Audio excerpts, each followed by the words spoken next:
죽음을 앞두고 있는 사람들이 가장 많이 후회하는 것이 무엇일까요? 어느 병원에서 임종을 맞은 100명의 노인에게 인생에서 가장 후회하는 것이 무엇인지를 물었습니다. 그랬더니 그들 대부분이 무엇을 했는가를 후회하는 것이 아니라 하지 않은 것들에 대해서 후회를 많이 했다고 합니다. 하지 않은 것에 대한 후회. 내가 이렇게 했었더라면, 하지 않았던 것들. 그래서 마지막에 가서야 제대로 인생을 살아봤었더라면 하는 이런 후회를 하게 된 것입니다. 여러분 자신에게도 한번 물어보십시오. 여러분의 마지막에 임종 때에 어떤 것이 가장 후회가 될까요? 아마도 저는 두 가지가 있다고 생각합니다. 하나는 내가 좀 더 사랑하지 못했던 것, 좀 더 사랑했더라면, 이거. 또 하나는 감사했더라면입니다. 이거라고 생각합니다. 사랑하지 않은 것, 감사하지 않은 것. 받은 사랑에 대해서 제대로 감사하지 않은 것.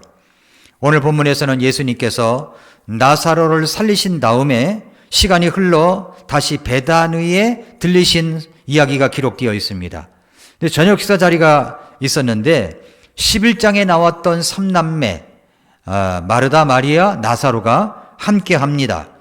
요한복음 12장 2절을 보면 1, 2절을 보면 그 뒤에 예수님께서 유월절 엿새 전에 베다니에 이르셨는데 거기에는 이미 죽었던 나사로 곧 그분께서 죽은 자들로부터 살리신 자가 있더라.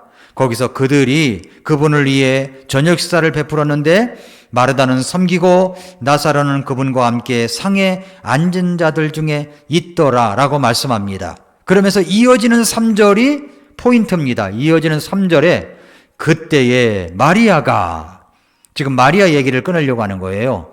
그때에 마리아가 3남매 모두 예수님께 감사의 마음을 가지고 있었습니다. 나사로가 살아났기 때문입니다. 가족 중에 여러분 누군가가 어려운 그런 위험 속에 있다가 살아난 경험을 갖고 있다면 얼마나 감사하겠습니까?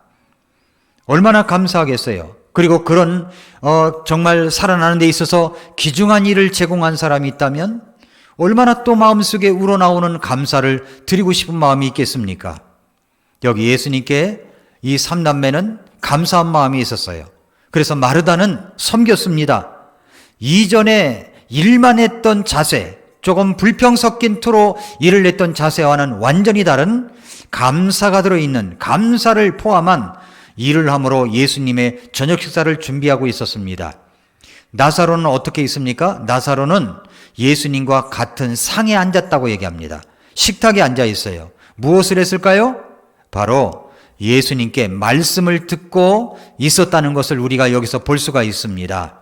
다시 살아난 나사로, 다시 제2의 인생을 부여받은 나사로, 자기의 삶을 다시 되돌려받은 이 나사로는 아마도 내 인생을 어떻게 살아가야 될 것인가 하는 것을 생각하지 않았을까요?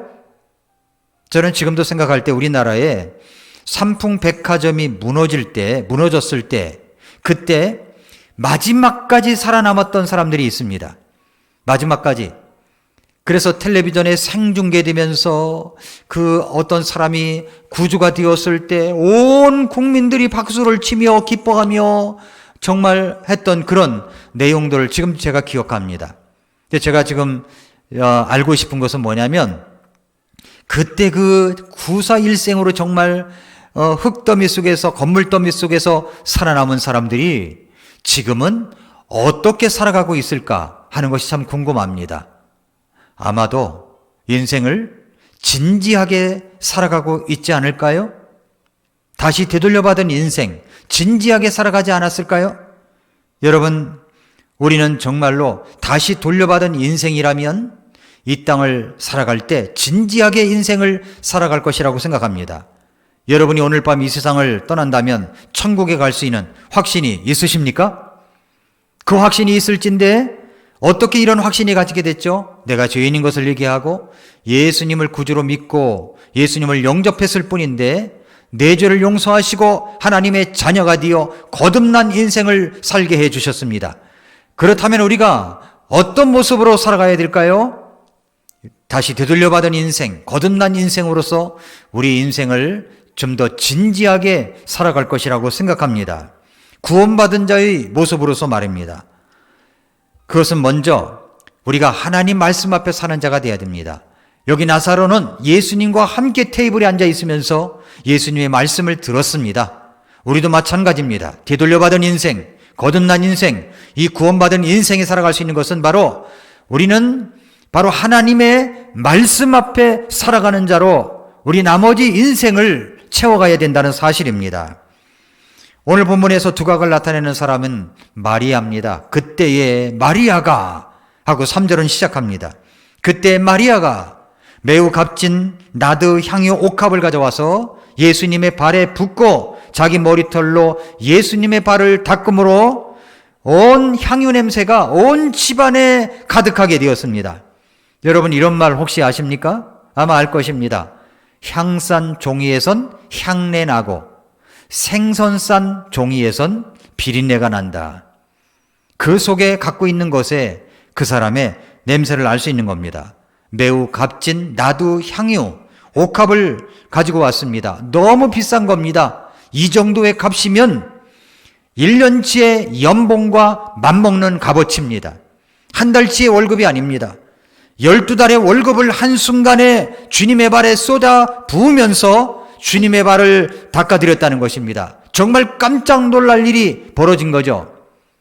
예수님의 제자들도 다들 깜짝 놀랐습니다. 그런데 그 중에서 재정관리를 맡아서 이리저리 돈을 빼들린 후 얼마 후에 예수님을 부인하고 예수님을 갖다 팔아넘긴 가룟 유다가 분노해서 그 여인을 야단을 칩니다. 아니 당신은 어떻게 이렇게 정신 나간 짓을 하고 있는 거야? 어떻게 그렇게 비싼 것을 엄청난 것을 한순간에 쏟아부을 수가 있어? 그것을 팔아서 돈으로 가져오면 가난한 사람들에게 나누어주면 얼마나 좋은지 알아? 그 값이 얼마인지 알아? 300데나리온이야 300데나리온. 넌 그렇게 왜 낭비를 하니? 하면서 야단을 쳤습니다. 그러자 예수님께서 그 이야기를 들으시고 이렇게 말씀하셨어요. 그녀를 가만두어라. 나를 장사 지낼 날을 위하여 그녀가 이것을 간직하였느니라. 나를 장사 지낼 날을 위하여 간직해 두었다가 가져온 것이다 이야기합니다. 예수님은 그 여인이 향유 옥합을 깨뜨려 예수님의 발에 부은 것이 전혀 낭비가 아니다라고 말씀을 하셨습니다. 1절에서 보면 지금 때가 유월절 엿새 전이라고 이야기를 합니다. 유월절 곧 예수님께서는 이제 십자가에 달리실 때가 왔습니다. 이제 긴박한 순간이에요. 이번 주간에 그런 일이 벌어집니다. 곧 있으면 예수님께서 죽으셔야만 했습니다. 예수님은 그 향유를 쏟아부은 것은 자기의 장사 지낼 날을 대비하여 그렇게 준비하였던 것이고 그것을 지금 나를 위해서 쏟은 것이라고 말씀하십니다. 그러면서 이 여인이 한 것은 낭비가 아니다. 만약에 낭비라는 말을 쓸 것 같으면 그것은 아름다운 낭비다라고 말씀을 하신 것입니다. 그렇게 주님을 위하여 아름다운 낭비를 할 때 어떤 일이 벌어졌습니까? 3절 끝부분에 보니까 향유 냄새가 온 집안에 가득했다라고 이야기를 합니다. 아름다운 헌신, 아름다운 낭비는 향유 냄새 가득한 집, 향유 냄새 가득한 공동체를, 교회를 만들 수가 있습니다. 이 마르다는 어떻게 이렇게 아름다운 낭비로 온 집안을 그렇게 향유 냄새로 가득한 집을 만들 수 있었을까요? 그것은 감사가 있었기 때문입니다. 진정한 감사입니다. 나 같은 자를 살려주시고 내 사랑하는 오라버니를 살려주신 그 은혜가 너무 감사해서 여기에 마리아는 예수님 발에 향유 옥합을 깨뜨려 붓게 된 것입니다. 그렇다면 우리가 이런 것을 생각해 봐야 돼요. 마리아의 감사, 향유 냄새 가득한 집으로 만든 것은 무엇 때문이었을까요? 그녀가 예수님을 믿었기 때문입니다. 무엇을 믿었기 때문입니까? 무엇을 믿었기 때문에 그 감사가 저절로 나왔을까요? 두 가지를 한번 살펴보겠습니다. 첫째로 그녀는 예수님께서 이 땅에 오신 의미를 알았기 때문입니다. 자, 지금이 이제 성탄 시즌입니다. 제가 지금까지 구원받고 나서 1978년 때 그때 이제 구원을 받았는데 그 전에 이제 어렸을 때 성공회를 나갔던 때까지 합하면은 긴 어떤 성탄 시즌을 보냈었습니다. 그런데 올해만큼 성탄 시즌이 쓸쓸했던 때가 없습니다. 너무 쓸쓸해요. 왜냐하면 25일이 되면 온 교회마다 이 찬양대를 통하여 크리스마스 칸타타를 하면서 이 땅에 오신 예수님을 찬양하고 기쁘다 구주 오셨네라고 이렇게 찬양을 할 터인데, 지금은 그런 것이 온 세상이 다, 온 세계가 다 그런 것이 다 잠잠해져 버렸어요. 얼마나 안타까운 일입니까? 이게 도대체 누구의 장난이냐는 겁니다. 누구의 장난입니까? 예수님이 왜 이 땅에 오셨죠? 마태복음 1장 21절에 보면은 예수님께서는 그가 자기 백성을 그들의 죄들에서 구원하시기 위해서 오셨다고 했습니다. 예수님의 이름의 뜻이 구원자입니다. 또 그렇습니다. 예수님은 자기 백성을 그들의 죄에서 구원하러 이 땅에 오셨습니다. 그래서 기쁘다 구주 오셨네, 만백성 맞으라고 하지 않습니까? 동방에서 현자 세 사람이 별을 보고 예루살렘까지 왔고 베들레헴까지 가게 됩니다. 그리고 나서 황금과 유향과 몰약을 예수님의 발 앞에 드립니다. 엎드려 드립니다. 예수님이야말로 만왕의 왕이시며 대제사장이시며 메시아인 것을 상징하는 황금과 유향과 몰약을 예수님께 드린 것입니다. 목자들이 들판에서 양을 치고 있었습니다. 그런데 갑자기 천사들이 나타났어요. 그러자 깜짝 놀랐습니다. 천사들이 말하기를 두려워하지 말라. 보라, 내가 온 백성에게 미칠 큰 기쁨의 소식을 가지고 왔다고 이야기를 하면서 하늘의 군대의 무리가 그 천사와 함께 하나님을 찬양하는데, 가사가 이렇습니다. 누가복음 1장 14절에 보면은 가장 높은 곳에서는 하나님께 영광이요 땅에서는 평화와 사람들을 향한 선하신 뜻이로다, 이 찬양을 불렀습니다. 그 메시아 예수님을 나이가 엄청 들어 노인이 될 때까지 기다리던 분이 있었습니다. 바로 성전의 안나와 시므온입니다. 시므온은 성전에서 아기 예수님을 안고 들어오는 요셉과 마리아를 볼 때, 그 아기 예수님을 봤을 때 그분이 메시아인 것을 알아차렸습니다. 그리고 아기를 한번 안아봐도 될까요? 그 아기를 안더니 이렇게 말합니다. 주여, 이제 주의 말씀대로 주의 종이 평안이 떠나도록 허락하소서. 평안이 떠나도록 허락하소서. 이 말은 이제 죽어도 여한이 없다는 겁니다. 내 눈이 주의 구원을 보았사온데 그것은 주께서 모든 백성들의 얼굴 앞에 예비하신 것이요 이방인들을 밝히는 빛이요 주의 백성 이스라엘의 영광이라고 이야기합니다. 그렇게 예수님이 오셨어요. 그것이 바로 성탄입니다. 이 땅에 우리들을 구원하러 오신 예수님께서도 이렇게 말씀하셨죠. 누가복음 19장 10절에 사람의 아들은 잃어버린 것을 찾아 구원하러 왔느니라. 마가복음 10장 45절에도 사람의 아들은 섬김을 받으러 오지 아니하고 도리어 섬기며 자기 생명을 많은 사람의 대속물로 주시기 위해서 오셨다라고 말씀했습니다. 예수님은 이 땅에 우리를 구원하러 오셨어요. 섬기러 오셨습니다. 자기 생명을 많은 사람의 대속물로 주시기 위해서 오셨습니다. 이것을 누가 믿었다고요? 마리아가 믿은 거예요. 마리아가. 그런 믿음이 있었기 때문에 예수님 앞에 향유 옥합을 드릴 수가 있었던 거죠. 아낌없이 드릴 수가 있었던 거죠. 그분이 나의 구주라는 것을 믿었기 때문에, 예수님이 이 땅에 오신 의미가 나 같은 자를 구원하러 오셨다는 것을 믿었기 때문입니다. 또 한 가지 이유가 있는데, 그것은 바로 마리아는 예수님의 죽음과 부활을 믿었던 여인입니다. 죽음과 부활을 믿었어요. 그걸 어떻게 알 수 있을까요? 예수님께서 하신 말씀을 보면 알 수가 있죠.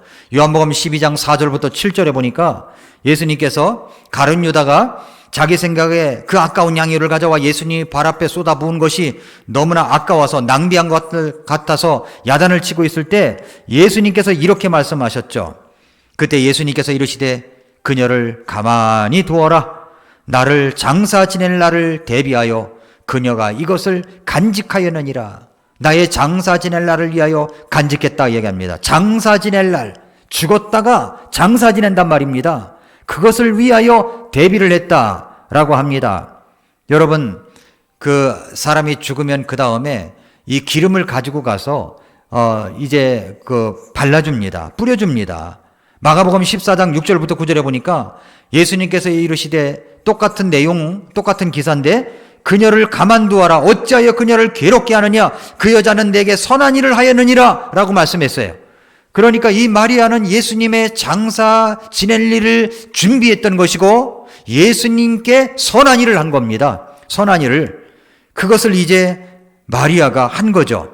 그러니까 마리아는 예수님이 우리를 위해서 죽으시고 예수님이 우리를 위해 부활하신다는 사실을 믿었던 여인이라는 것을 알 수가 있습니다. 이렇게 이 여인은 바로 예수님을 이 땅에 오신 것, 나 같은 자를 구원하러 오셨고 예수님이 나를 위해서 죽으시고 부활하신다는 사실을 믿음으로 말미암아 구원받은 여인입니다. 그것을 가지고 정말 나 같은 자를 살리신 것이 너무 감사해서 예수님 앞에 나와 자기 향유 옥합을 가져와서 깨뜨려 예수님의 발에 붓게 된 것입니다. 여러분, 이것이 마리아의 일이에요. 마리아의 일. 성경에는 마리아가 많이 나오죠. 마리아. 예수님의 어머니도 마리아, 막달라 마리아, 오늘 나오는 본문의 여인은 베다니 마리아입니다. 막달라 마리아. 오늘 전 찬송가, 오늘 초청 찬송가를 419장을 했어요. 419장 가사를 보십시오. 값비싼 양유를 주께 드리 마리아 본받아서. 이 가사죠. 제가 허밍으로 한 데가 무슨 글자가 들어갈까요? 보통 일반 교회 찬송가하고 침례교 찬송가하고 가사가 다릅니다. 달라요. 일반 교회 찬송가는 막달라 마리아 본받아서 이렇게 돼 있어요. 그런데 침례교 찬송가는 베다니 마리아 본받아서 이렇게 되어 있습니다. 베다니 마리아예요. 베다니 마리아. 막달라 마리아가 아니라 베다니 마리아입니다. 왜 그런지 아십니까? 막달라 마리아가 예수님의 발에 향유 옥합을 깨뜨려 부었다는 기사가 없습니다. 사람들이 그냥 추측으로 하는 거예요. 왜 추측이냐면은 누가복음 7장 36절 이하에 보면은 한 여인이 예수님의 발에 향유를 부었다는 사건이 나옵니다. 그런데 거기 보면 한 여자라고 나왔지 그것이 막달라 마리아라고는 나오지 않았습니다. 흔히 사람들이 말하기를 이 막달라 마리아가 창녀였을 것이다 라고 이야기를 하는 사람도 있어요. 그러나 그렇지 않습니다. 그런 근거가 없어요. 그럼 막달라 마리아가 어떤 여인이냐? 막달라 마리아도 예수님의 은혜에 감사했던 여인은 틀림없지만 막달라 마리아는 예수님의 어머니 마리아와 같은 나이대입니다. 같은 또래였던 것 같아요. 근데 이 여인에게는 마귀의 영, 7의 마귀의 영이 들려가지고 엄청 고통을 받았던 여인입니다. 정신적으로 고통을 받았어요. 육체적으로 고통을 받았어요. 그렇게 생활할 수밖에 없었습니다. 그런데 예수님께서 이 여인의 마귀 들린 것을 고쳐주셨습니다. 고쳐주셨어요. 그래서 마귀의 영이 나갔어요. 정신이 온전해졌습니다. 그녀는 갖고 있는 재물도 있었던 여인입니다. 그래서 남은 인생을 어떻게 살 것인가 생각하다가 예수님의 사역을 뒷받침하자 생각이 들었죠. 그래서 누가복음 8장에 보면은 누가복음 8장 1절부터 3절에 보면 예수님의 사역을 소개하면서 동시에 여인들이 한 이야기가 나옵니다. 8장 1절을 보세요. 그 뒤에 그분께서 모든 도시와 마을을 두루다니시며 하나님의 왕국의 기쁜 소식을 선포하고 보이셨는데 12제자가 그분과 함께 하였고, 자, 12제자와 예수님이, 그러면 장정만 해도 13명 아닙니까? 13명이 하루에 한 끼, 그러면 식사를 한다면, 식당에 가서 식사를 한다면 지금 보통 7, 8천 원 합니다. 그럼 13명이 식사한 값이 나오겠죠. 그뿐만 아니라 하루 3끼를 먹으면 그 식사값이 나오겠죠. 한 달, 2달, 3달, 6달 넘어가면은 그것이 얼마나 큰 비용이겠습니까? 이 비용을 대서 사역을 뒷받침했던 여인들이 나오는데 8장 2절에 보면 또한 악한 영들과 병약함에서 고침을 받은 어떤 여자들 곧 몸속에서 7마귀가 나간 자로 막달라라 하는 마리아가 나오죠? 막달라 마리아, 헤롯의 청지기 구사의 아내 요한나와 또 수산나와 다른 많은 사람들이 자기 재물로 그분을 섬겼더라. 그러니까 위대한 사역의 뒤를 보면은요, 배후에 보면은 이렇게 남모르게 헌신하고 사역을 뒷받침하는 사람들이 꼭 있습니다. 이런 사역에 뒷받침하는 여인들이 있고 자매님들이 있고 사업가들이 있고 형제님들이 있습니다. 구원받고 변화되면 감사와 드림이 있어요. 이게 아깝지가 않은 거예요. 자기가 가진 것으로 예수님의 사역을 섬깁니다. 주님의 몸된 교회를 섬깁니다. 이것이 바로 막달라 마리아의 감사예요. 그 다음에 이제 오늘 본문의 집은 누구네 집이냐면은 시몬의 집이었어요. 시몬의 집. 요한복음 12장 내용이 마가복음 14장에도 나옵니다. 근데 마가복음 14장에 보면은 이런 기사가 나와요. 14장 3절 이하에 그분께서 베다니에 계실 때에 나병 환자 시몬의 집에서 음식 앞에 앉으시니 한 여자가 매우 귀한 나드 향유를 담은 옥합을 가지고 와서 그것을 깨뜨려 그분의 머리에 부었다라고 얘기를 합니다. 여기 한 여자는 마리아죠, 분명히. 그런데 베다니 마리아죠. 그런데 이 누구네 집이라고 그랬어요? 시몬의 집. 시몬은 어떤 사람이었습니까? 나병 환자였었어요. 그런데 예수님께서 시몬의 병을 고쳐주신 겁니다. 얼마나 감사하겠어요. 평생 동안 자기는 격리되어 살아가야 될 사람이에요. 코로나19 바이러스에 걸려도 자가격리는 내지는 격리가 되지 않습니까? 격리가 돼요. 근데 문둥병이라는 것, 나병이라고 하는 것은요, 평생 격리가 돼야 됩니다. 평생 격리가 돼서 살아가야 됩니다. 우리나라에도 나병 걸리신 분들이 소록도에 살고 있지 않습니까? 고통스럽게 살아가야 돼요. 자기 팔이 문드러져도, 코가 떨어져 나가도, 귀가 잘려 나가도 고통을 몰라요. 그런 가운데 살아야만 했었습니다. 그런데 예수님께서 그의 병을 고쳐주셨습니다. 얼마나 감사하겠어요. 너무나 감사한 마음이 크겠죠. 그래서 자기 집에 모여서 우리 저녁 식사라도 대접해야 되겠다 한 거죠. 그랬더니 나사로, 마르다, 마리아도 같이 온 겁니다. 그래서 같이 이제 그곳에서 예수님께 식사 대접을 하게 된 겁니다. 그래서 베다니 마리아가 예수님에게 향유 옥합을 가져와서 그 발에 향유 옥합을 깨뜨려 붓게 된 것이죠. 너무 감사해서. 주위에서는 낭비라고 질책합니다. 그것은 허비라고 질책합니다. 그러나 그 여인은 그런 말이 들어오지 않았어요. 내가 감사해서 내가 가장 소중한 것을 주님 앞에 드리는데 누가 뭐라고 할 것이냐, 이런 마음으로 주님 앞에 드렸던 것입니다. 그랬더니 향유 냄새가 온 집에 가득했다라는 말씀이 있습니다. 온 집에 가득했다. 그렇습니다. 내가 희생하고 헌신하고 주님께 드리면 온 그 냄새가, 아름다운 그 향유가 온 집안에다 퍼지게 되는 거죠. 공동체가 아름답게 되는 겁니다. 주변 사람들이 그 냄새를 맡게 되는 것입니다. 그러므로 여러분, 아름다운 낭비로 향유 냄새 가득한 공동체, 향유 냄새 가득한 사람이 되려면 먼저 이 베다니 마리아처럼 감사할 수 있는 사람이 되어야 됩니다. 어떻게 감사를 드릴 수 있을까요? 내가 할 수 있는 자리, 할 수 있는 곳에서 드려야 되는 거예요. 내가 할 수 있는 자리에서 해야 되는 겁니다. 또 내가 할 수 있는 것으로 드려야 돼요. 할 수 있는 것으로.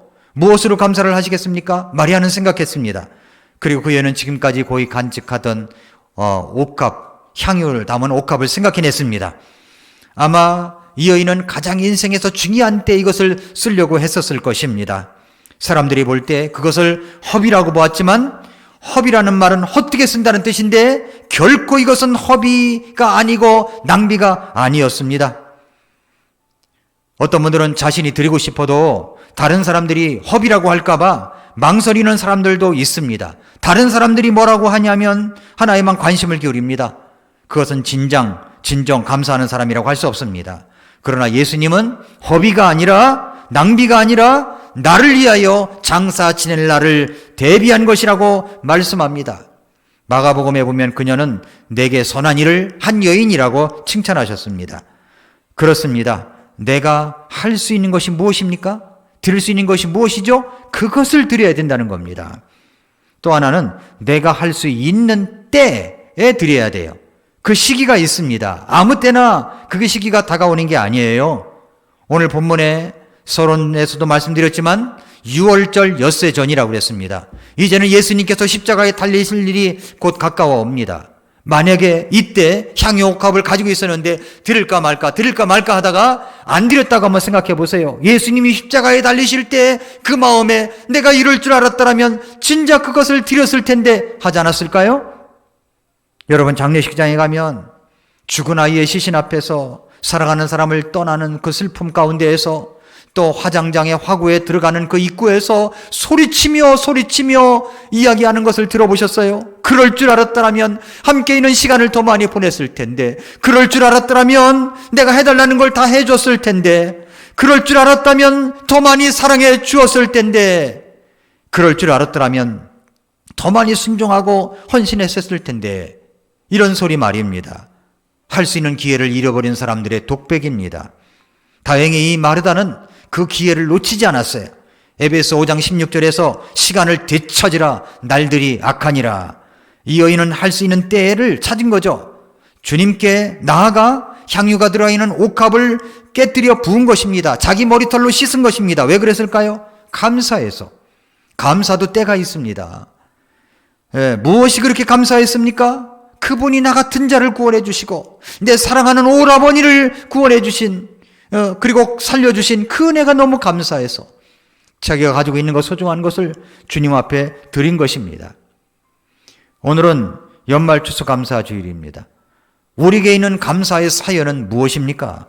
감사도 그냥 감사가 아니라 거기에 사연을 담는 거예요. 베다니 마리아처럼 향유 옥합에 사연을 담은 것처럼 우리가 사연을 담을 줄 알아야 됩니다. 구원받은 감사가 있습니다. 지나간 1년 동안 베풀어 주신 감사가 있습니다. 여러분, 얻는 것만 보지 마시고 감사할 것을 한번 찾아보십시오. 감사를 표현할 때 그 감사가 열매를 맺히는 것입니다. 농사를 짓자는 입장에서 우리가 추수가 뭔 거냐라고 생각할지 몰라요. 그런데 추수감사의 메시지는 무엇인가 하는 걸 생각해 봐야 됩니다. 농사를 짓지 않는데 무슨 감사를 해야 됩니까? 그러나 그런 고민을 할 필요가 없는 것이, 성경에 보면 신앙생활은 항상 농부로 비유했던 것을 볼 수가 있습니다. 시편 126편을 보면 바로 그런 농사의 모습을 담아 감사를 드리고 있는 것이기 때문입니다. 시편 126편은 특별히 초막절에 부르는 노래이기도 합니다. 이 초막절은 추수감사 절기와 가장 비슷한 절기였어요.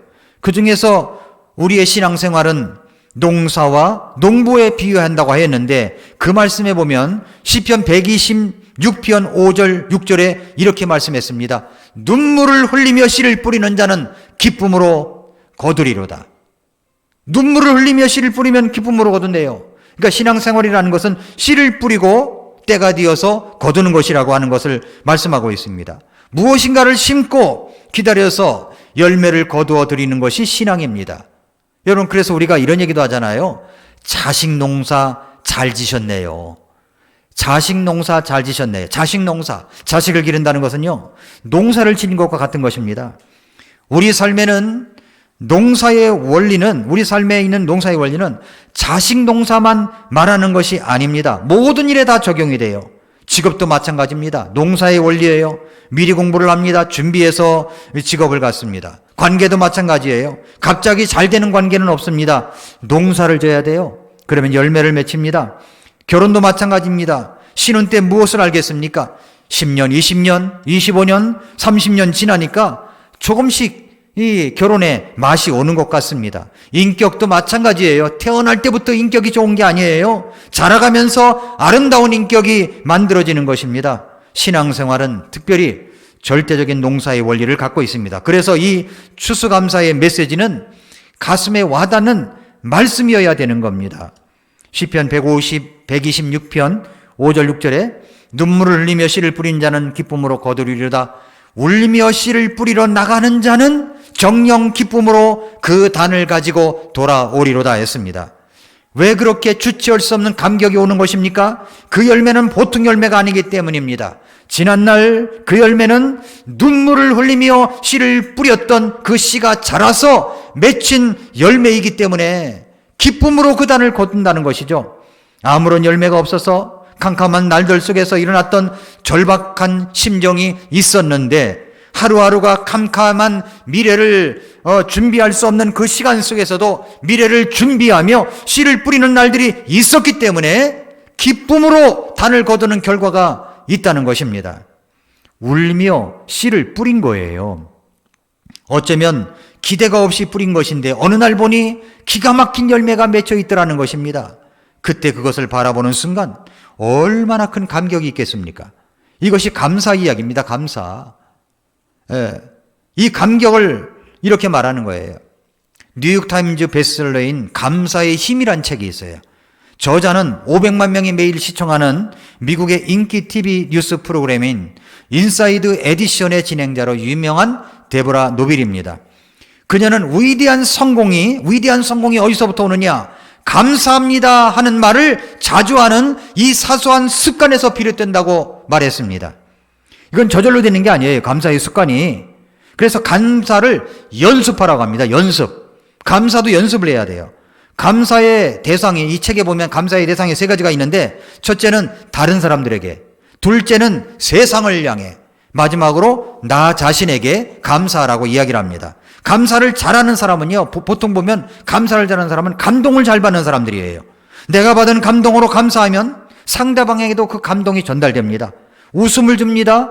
웃을 때 우리 몸에 좋다는 면역성이 있는 엔돌핀이 나오죠. 그런데 우리가 감동받을 때 엔도르핀보다도 5,000배나 강력한 다이도르핀이 나온다고 합니다. 감사할 때.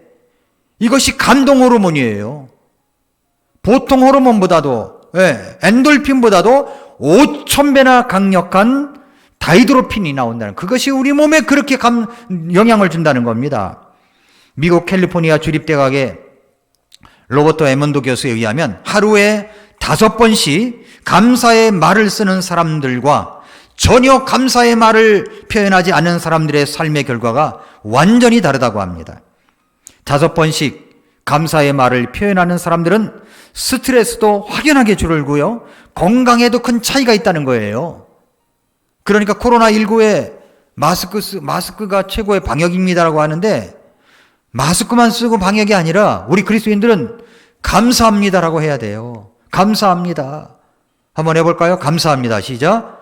감사합니다. 감사합니다. 감사합니다. 감사합니다. 감사합니다. 하루에 5번. 누구든지에게 감사합니다. 감사합니다 하는 거예요. 5번을 하는 거예요. 그러면 건강에도 큰 도움이 된다는 겁니다. 이렇게 감사할 때 우리의 몸 안에서는 사람을 살리는 놀라운 현상들이 일어납니다. 여기까지만 해도 감사는 우리 삶에 엄청난 에너지를 가져다 주는 겁니다. 그런데 여러분, 우리 그리스도인들에게는, 성도들에게는 특별한 감사의 대상이 있죠. 그 감사의 대상이 누굽니까? 하나님이십니다. 하나님께 감사하는가? 하나님과의 감사의 관계가 깊어지면 깊어질수록 우리에게 돌아오는 인생의 에너지는 데보라 노빌의 감사의 힘이나 감동 호르몬 이야기할 때 그거와 비할 바가 아닙니다. 시편 136편에 보면은 감사의 시가 나와요. 오 주께 감사하라. 그분은 선하시며 그분의 긍휼은 영원하도다. 오 신들의 하나님께 감사하라. 그분의 긍휼은 영원하도다. 오 주의 주께 감사하라. 그분의 긍휼은 영원하도다. 감사하라. 그분의 긍휼은 영원하도다. 감사하라. 그분의 긍휼은 영원하도다. 이 말이요 계속 나와요. 얼마나 많이 나오는지 몰라요. 감사해, 감사. 감사를 해야 되는 겁니다. 그러니까 오늘부터 시작을 해서 연말까지 한번 해보십시오. 써서 붙여보세요. 한 달간 내가 감사라는 말을 매일 5번씩 한다. 표시해 가보세요. 감사합니다. 감사합니다.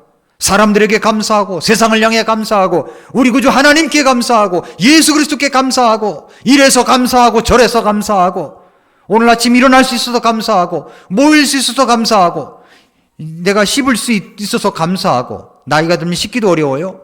들을 수 있어서 감사하고, 감사를 계속 해보십시오. 어떤 일이 일어나는가 정말로 놀라운 일이 일어난다는 것입니다. 여러분에게 있는 향유옥합은 무엇입니까? 무엇 때문에 감사하십니까? 그 감사를 드리십니까? 마리아는 예수님께서 나 같은 자를 위하여 예수님이 이 땅에 오셨고 나 같은 자를 위해서 죽어주셨고 부활하신 사실이 너무나도 감사해서 감사를 드린 겁니다. 여러분, 그래서 그 향유 옥합을 주님께 가져온 거죠. 여러분은 여러분의 소중한 것이 무엇입니까? 주님은 여러분의 몸을 원하십니다. 주님은 여러분의 마음을 원하십니다. 주님은 여러분이 소중히 여기는 것을 사연을 담아 드리는 것을 원하십니다. 이 올해 한 해 이제 마지막 즈음에 우리가 가지고 있는 향유 옥합 주께 가져와 감사할 것이 무엇입니까? 그것을 가지고 주께 감사하는 여러분들이 되시기를 축복합니다. 기도하겠습니다.